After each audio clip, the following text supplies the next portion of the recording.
cũng cả rồi anh bác mình núi giống ta lên nguy bác mình núi tê ta để chung ê nhớ cho mượn quà về tao bị ai từng ghê về bia bị từng nô về nhà có bây giờ từng ghê coi chừng ta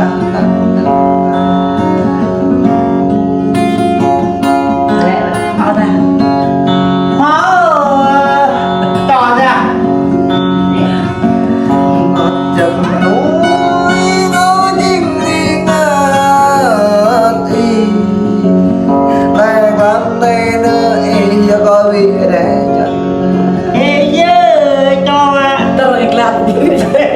em gọi chả đấy là hôm nay có người dân ơi cho có mà để nguy dân ơi bọn nữ dân ơi cho có chơi bờ còn nhiều nhé ơi mà em còn nhé em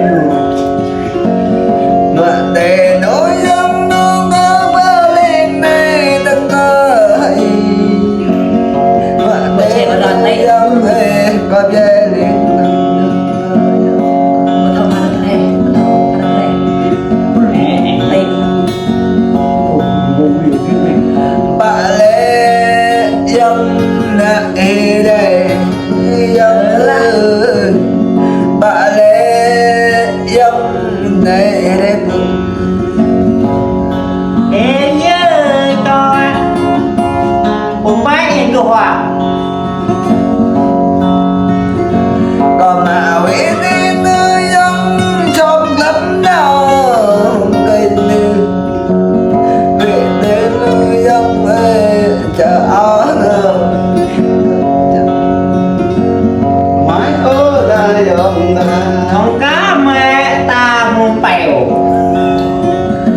có hệ đến nơi dân ơi đúng bằng bờ la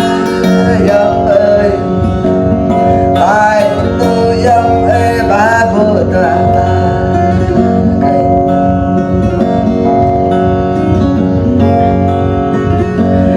đồng ý nơi dân em rằng tôi bị mau thở đồng ý nơi dân em rằng bờ biển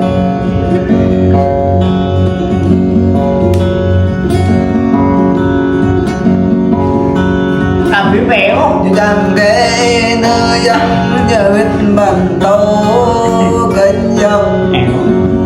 chẳng để kênh dòng như bàn tay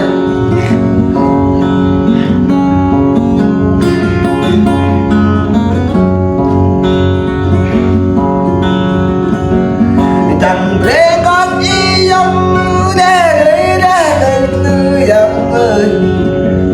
chẳng để y dòng lệ lệ em mặc bèo rồi nè nhờ chẳng về đây dòng biết với biết cảnh nữa dòng ơi ngọt đến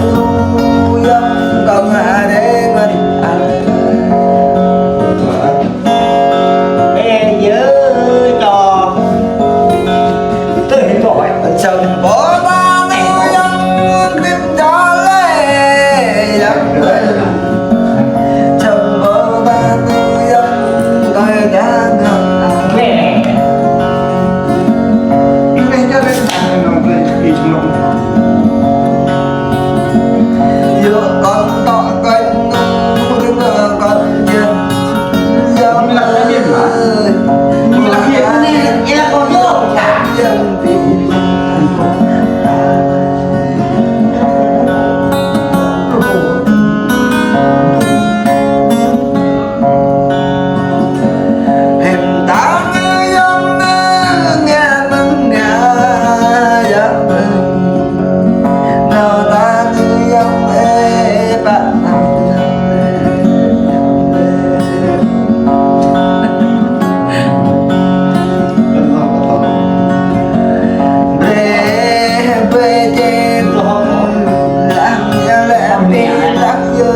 bỏ nhà ta dòng la bring ra bị bờ Lúc cái tình nhìn phân thuộc nhở. Mày có gạo ta như dòng mang đến mau thì đó gạo ta như dòng ơi ngã lê ngã em có mừng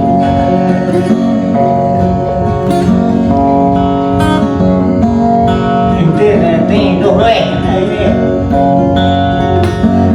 còn nghe ngô y chúc mừng về bên núi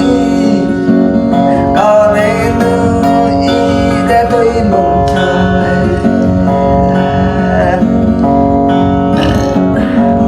Ông này cả chỗ rồi. mình có núi mà đi nằm đà đây là có núi mà đi nằm đà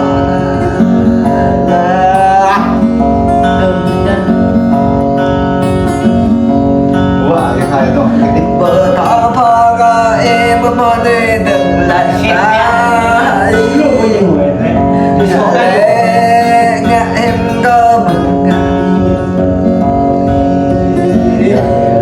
đây dòng đây mình đi lại cả về số đừng ra